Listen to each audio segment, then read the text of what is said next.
conversa aqui com o doutor Ailton Ferreira, o psicólogo Haroldo Lopes também vai falar.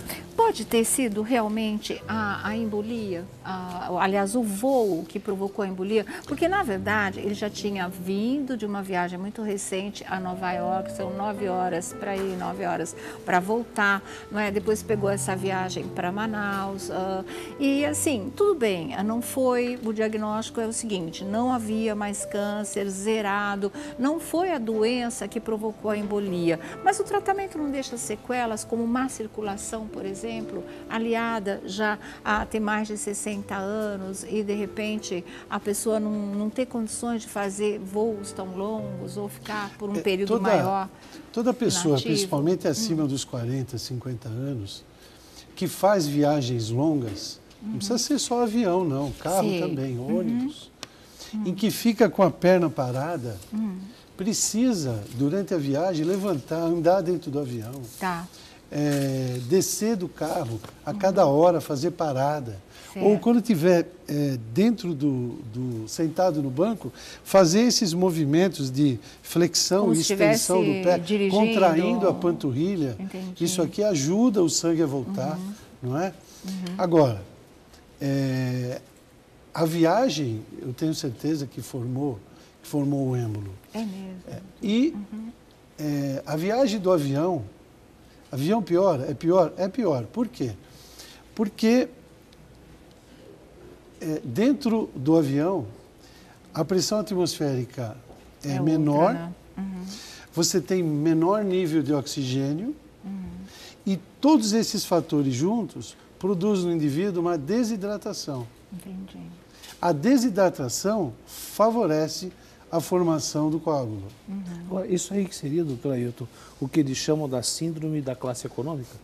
Existe um termo chamado síndrome da classe econômica. Quer dizer, o indivíduo ele vai, quem viajou de avião sabe que a classe econômica é apertadinho, o cara fica quietinho, paradinho, ele vai para a Europa, fica 10 horas parado ali e a incidência de embolia pulmonar é grande. É claro que esse termo classe econômica é relativo, porque o indivíduo que está também na classe executiva, na primeira classe, vai ficar parado. O ideal é, a cada hora ou cada 2 horas, levantar e se movimentar.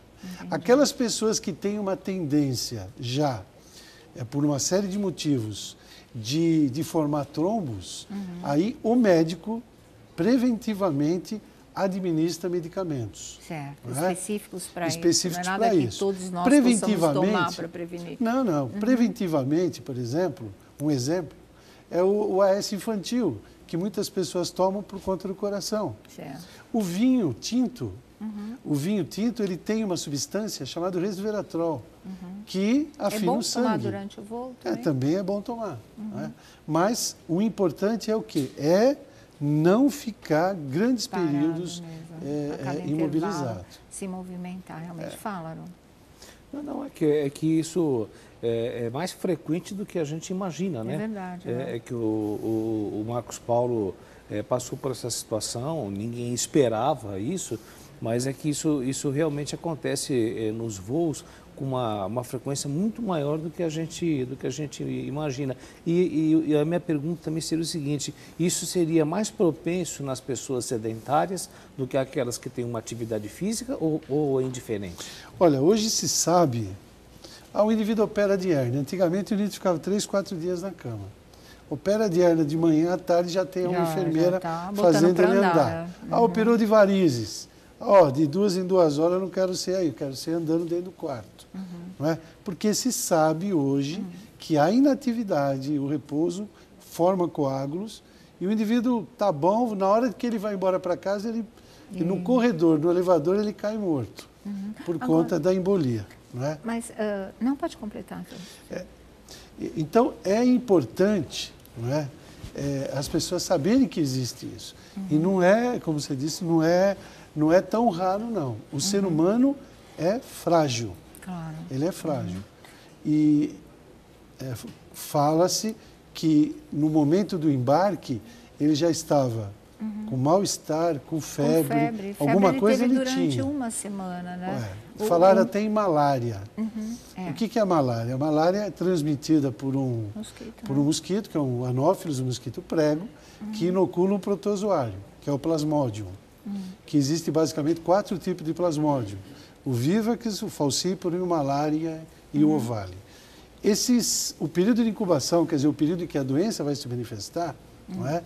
No falciparum é 10 dias. E nos outros são 15, 20, chegando a 30 dias dizer, não da daria manifestação. Pra ele que Eu não sei quanto uma tempo semana. ele... Uma semana. Mas ele podia ter, por exemplo, uma pneumonia. Não é? Entendi. Uma gripe, uma pneumonia, que é, nesse caso, muito mais sério do que a própria malária. Porque tem uma o imagem doutor dele, Fernando Maluf inclusive... estava falando que para ter sido assim é porque ele já tinha uma infecção ou uma pneumonia que provocasse a embolia pulmonar. Essa frase que eu vou dizer é de livro. Tá. A gravidade da embolia pulmonar depende de 2 fatores. Primeiro, o tamanho da rolha, o tamanho do êmbolo. Segundo, importantíssimo, a condição física do indivíduo. Não é? Agora, quando fala condição física, é um monte de fator, inclusive o cigarro. Não é? Entendi. O fumante, no caso de embolia, ele um fumante. Ele tem um prognóstico muito pior. Tá sabidamente. Você está falando uma foto? Então, que tem inclusive uma imagem mostrando o Marcos Paulo tendo uma atividade aeróbica no calçadão da Barra da Tijuca, ou seja, dando a impressão ele de tinha que... mudado os hábitos de vida. Então, de que ele tinha uma atividade física, né? Que ao mesmo tempo a gente fica assim um pouco perplexo diante do que o doutor Ailton falou, porque ele tinha atividade física, né?